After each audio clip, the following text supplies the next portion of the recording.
warahmatullahi wabarakatuh. Oke, ketemu lagi dengan saya di channel Akafin dengan saya Mas Dim. Oke, pada kesempatan kali ini kita akan sedikit membahas masalah yang beberapa waktu kebetulan kemarin tuh saya lihat di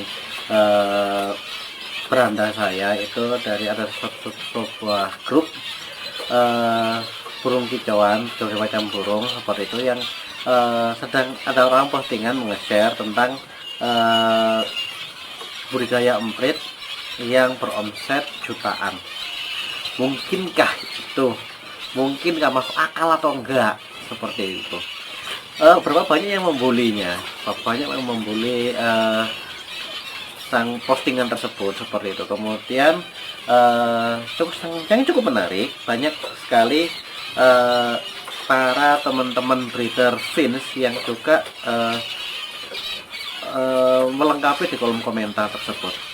Nah, kemudian kalau kenapa sih sebenarnya emprit itu kok kemudian sering kali dipandang sebelah mata dan diremehkan oleh banyak orang, terutama banyak sekarang tuh teman-teman yang pecinta burung yang dia belum tahu.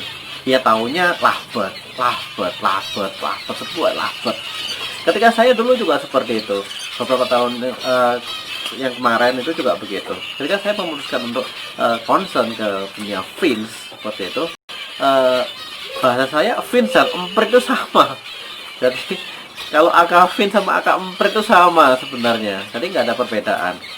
Nah, kenapa sih? Karena kok mereka itu membuli fins dan lain sebagainya. Pada hakikatnya mereka nggak tahu apa itu fins. Mereka nggak paham. Yang mereka tahu ya emprit yang dijual di SD yang diwarnai warna-warni seperti yang dijual dengan harga 5.000 perak atau 3.000 rupiah, seperti itulah kayak gitu. Karena enggak ketidaktahuan mereka akan dunia fins ini. Dunia fins seperti apa? Bagaimana banyaknya mutasi jenis fins, spesiesnya maupun mutasinya. Apakah mungkin harganya kalau orang itu beternak fins itu sudah beromset jutaan? Kalau menurut saya pribadi, ini menurut saya ya, jangankan jutaan, puluhan juta pun itu menjadi hal yang lumrah, jadi hal yang wajar. Fins itu ada berbagai macam jenisnya, bukan hanya satu jenis. Ada fins sawah, ada fins yang kita liaran, ada fins hias, ada fins kicau. Ketika kita mengatakan yang ternak emprit itu mustahil lah bisa ternak jutaan seperti itu. Redskin itu juga bagian dari fins loh dia. Itu adalah jenis fins redskin itu. Sekarang siapa yang berani mengatakan redskin? Orang yang ternak redskin nggak bisa omset jutaan. Siapa yang bilang? Nggak ada. Nah, ini permasalahannya. Ketidaktahuan masing-masing orang yang ketika mereka membuli orang-orang yang ternak fins. Emprit kok dipelihara, ngapain sih? Mereka nggak tahu pangsa pasarnya bagaimana. Mereka juga nggak paham. Bagaimana caranya beternak, misalkan seperti itu. Yang mereka tahu, mereka biasanya tuh ikut-ikutan. Ketika lovebird booming, ya lovebird menelurkan para breeder sukses. Diakui nggak diakui, kenyataannya seperti itu. Di masa jaya-jayanya seperti itu. Bahkan sekarang breeder besar pun masih beternak lovebird seperti itu. Kita hormati mereka, itu luar biasa. Ketika Anda masih bertarung di yang kita memelihara masih josan, mereka mungkin sudah ke parblue. Ketika kita ke parblue, mereka sudah ke biola dan seterusnya. Nah, itu mereka adalah para pionir yang akan menang di dalam sebuah persaingan tersebut. Nah, sebenarnya ini adalah sebuah potensi buat kita semua yang pecinta fins untuk beternak fins seperti itu. Kalau kita bicara masalah kesuksesan, oke lah, kesuksesan itu di pihak masing-masing lah. Kita nggak bisa mengukur kesuksesan satu orang dengan orang yang lain, nggak bisa. Apakah saya sukses? Saya nggak sukses, saya belum sukses. Seperti itu, masih jauh panggang dari api, sebenarnya jauh banget.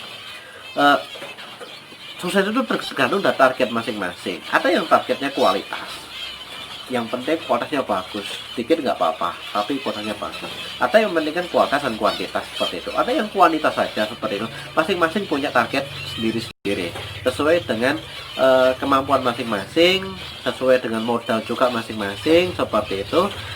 Kita bertukar pendapat bertukar pikiran di sini, bukan untuk menggurui satu sama lain seperti itu. Enggak, saya juga bukan master ya. Saya juga pemula sama seperti kalian semua. Kalau dia mengatakan saya master, enggak, masih banyak.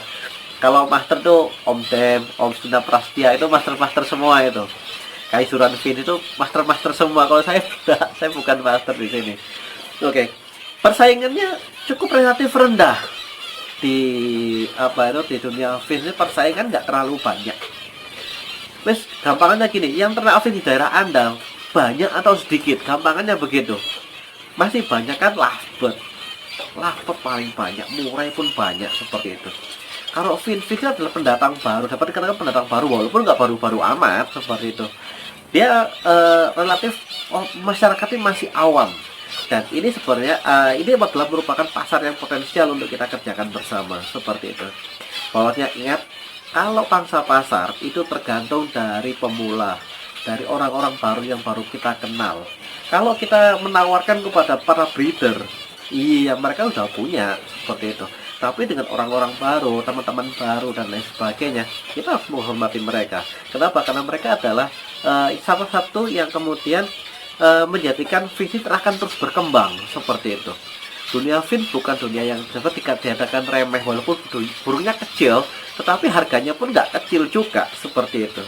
Harganya kita nggak bisa mengatakan murahan seperti itu, nggak bisa. Beberapa teman yang nggak tahu, ya udah kita kasih tahu beliau.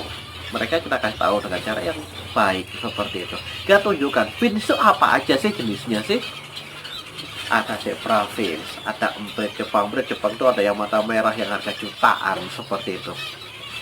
Ada juga star fins, ada juga glatik itu fins juga. Ada sanger, ada black throat, kenari adalah bagian dari fins seperti itu. Fins sangat cair, fins sangat banyak jenisnya. Fins itu memiliki varian yang sangat luar biasa banyak. Ketika kita bicara fin, kita bukan bicara masalah spesies. Ingat ya, kalau kita bicara masalah emprit, maka kita bukan bicara masalah spesies. Kita bicara masalah kelompok spesies. Sama seperti kita bicara parrot atau paruh bengkok. Paruh bengkok itu bukan cuma lovebird, enggak. Hancurnya harga lovebird di pasaran sekarang saya lihat agak mulai naik sedikit lah. Hancurnya harga lovebird tidak diikuti dengan hancurnya harga falk, nggak diikuti hancurnya harga parkit, nggak diikuti dengan hancurnya harga sunconur, misalkan seperti itu, atau burung-burung paruh bengkok yang lain seperti itu. Enggak. Demikian juga fins boleh jatuh, tapi jatuhnya di mana? Emprit sawah boleh murah, tetapi harga emprit sawah tidak akan mempengaruhi harga zebra fins. Zebra fins mungkin boleh jatuh, mungkin boleh turun, tetapi tidak akan mempengaruhi emprit Jepang. Demikian juga sebaliknya, emprit Jepang boleh jatuh, tidak akan mempengaruhi harga zebra fins. Fins sangat cair sekali. Anda tinggal pilih yang mana. Ketika Anda berdasarkan zebra fins dan star fins sudah mulai sulit, bukan mulai sulit, itu sulit untuk kita dapatkan. Hanya sedikit aja yang pelihara seperti itu. Red sea skin pun seperti itu. Di pasaran, cek di pasar burung, banyak mana red sea skin atau lovebird? Pasti banyak lovebird. Tetapi ketika orang ternak lovebird, maka mereka menjadi hal yang biasa. Mereka nggak akan meremehkan. Tapi ketika mereka ternak emprit, kok ada emprit kayak gini ya, kok kecil banget ya kayak gini ya, kenapa kok kecil banget gini, harganya mahal kayak gitu ya, karena mereka nggak tahu genetik dan lain sebagainya. Oke, mungkin itu saja penjelasan dari saya. Kurang lebihnya saya mohon maaf. Bagi teman-teman yang nggak setuju dengan apa yang saya katakan seperti itu, silahkan komen di kolom komentar. Oke, yang belum subscribe silahkan subscribe, karena subscribe itu gratis dan nanti mendapatkan pemberitahuan dengan channel ini dari saya, dari YouTube itu saya. Oke, wassalamualaikum warahmatullahi wabarakatuh.